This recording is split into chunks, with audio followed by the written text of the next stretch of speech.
Hatua ya 32 bora ya kombe la dunia imeonekana kuwa ni mwiba mchungu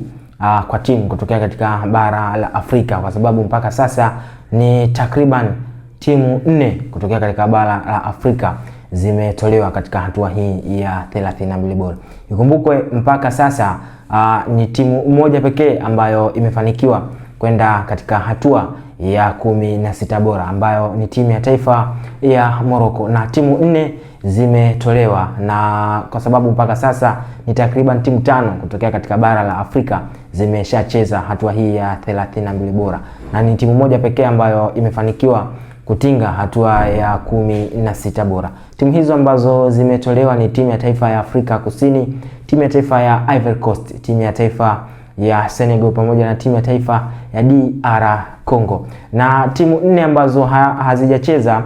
ni timu ya taifa ya Ghana, timu ya taifa ya Cape Verde, timu ya taifa ya Tunisia pamoja na timu ya taifa ya Misri. Twende kuangazia ni kitu gani ambacho kinazikwamisha timu hizi za Afrika zinashindwa kuvuka hatua hii ya 32 bora na kwenda hatua ya 16 bora, kwa sababu timu 5 ambazo tayari zimekwisha cheza ni timu moja ambayo haikufanikiwa kupata bao katika michuano hii, yani haikufanikiwa kupata bao katika hatua hii ya 32 bora, ambayo ni timu ya taifa ya Afrika Kusini. Mchezo wao ulitamatika kwa bao 1-0, lakini katika ule mchezo hadi dakika ya 90 bado milango ilikuwa ni migumu, ilikuwa ni bado bila, lakini zikaongezwa dakika 6, timu ya taifa ya Afrika Kusini wakapunguza umakini kwenye lango lao na wakaweza kupoteza katika ule mchezo kwa bao 1-0. Lakini pia dakika za lala salama, kwa maana zile dakika za mwishoni zimeonekana kuwa ni dakika ngumu kweli kwa timu za Afrika, kwa sababu tunaona timu ambazo tayari zimepoteza kama timu ya taifa ya Ivory Coast, timu ya taifa ya DRC Congo, kwenye zile dakika walishindwa kulinda malango lao na kupelekea kupoteza mchezo. Kwa mfano katika mchezo wa jana ambao michezo miwili ilichezwa, timu ya taifa ya Congo, mchezo mwingine ulikuwa ni timu ya taifa ya Senegal dhidi ya timu ya taifa ya Ubelgiji. Kwa kwanza mchezo ambao mapema kabisa timu ya taifa ya Congo ilikuwa ni timu ya kwanza kupata bao, hadi dakika ya 75 timu ya taifa ya Congo wanaongoza kwa bao 1-0 dhidi ya timu ya taifa ya England. Lakini mara baadaye Harry Kane akaja akapata bao la kusawazisha kwa timu yake ya taifa ya England, na kwenye dakika za mwishoni kabisa za 80+, umakini ulionekana kupungua kwenye safu ya ulinzi ya timu ya Congo na kupelekea timu ya taifa ya England kuweza kupata bao la pili, na mchezo ule ukamalizika kwa mabao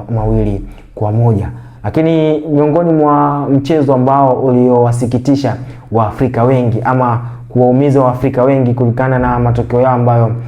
yalitokea ni comeback ambayo iliweza kufanywa na timu ya taifa ya Ubelgiji. Hadi dakika ya 85 timu ya taifa ya Senegal ilikuwa mbele kwa uongozi wa magoli 2-0 dhidi ya timu ya taifa ya Ubelgiji. Lakini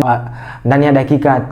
5 timu ya taifa ya Ubelgiji waliweza kusawazisha hayo mabao mawili. Dakika ya 86 Romelu Lukaku aliweza kupata bao la kwanza, na dakika ya 88 tena waliweza kupata bao la pili, na mchezo ule dakika 90 ukamalizika kwa mabao 2-2. Kwenye dakika za nyongeza, kwenye dakika za extra time za muda wa nyongeza, zile dakika 30, kwenye dakika za mwishoni kabisa timu ya taifa ya Ubelgiji waliweza kupata mkwaju wa penalty, na mkwaju ule ukafanikiwa kuzama kimiani na mchezo ukamalizika kwa mabao 3-2. Timu ya taifa ya Senegal ikaweza kutolewa kwenye michuano hiyo. Kumekuwa kuna maneno mengi huko mitandaoni, wadau wa soka wa Afrika wengi wameweza kutoa maoni yao, wengine wakiweza kutupa lawama kwa kocha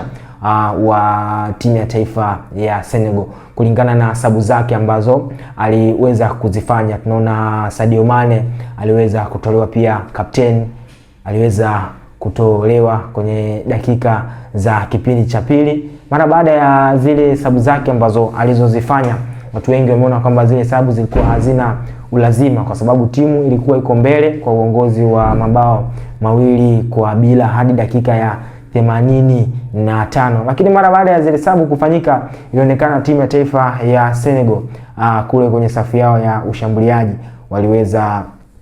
kukosa ufanisi, kwa sababu kuna nafasi kadhaa ziliweza kutengenezwa wakashindwa kumaliza mchezo. Hatimaye timu ya taifa ya Ubelgiji ikarudi mchezoni, wakapata mabao mawili, na baadaye kwenye dakika za nyongeza wakaweza kupata mkojo wa penalty na kumalizika kwa mabao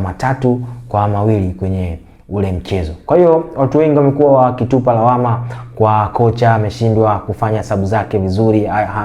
ameshindwa kuheshimu wapinzani, kwa sababu unaongoza goli 2 hadi dakika 85. Huoni yani kama timu ya taifa ya Senegal walikuwa wanaonesha kitu kama wakiuhitaji ule mchezo ili waweze kuvuka ile hatua kwenda hatua nyingine inayofuata. Ni nini hasa ambacho unakiona kimezikwamisha hizi timu ambazo zimetolewa kwenye hatua hii ya 32 bora kutokea katika bara la Afrika?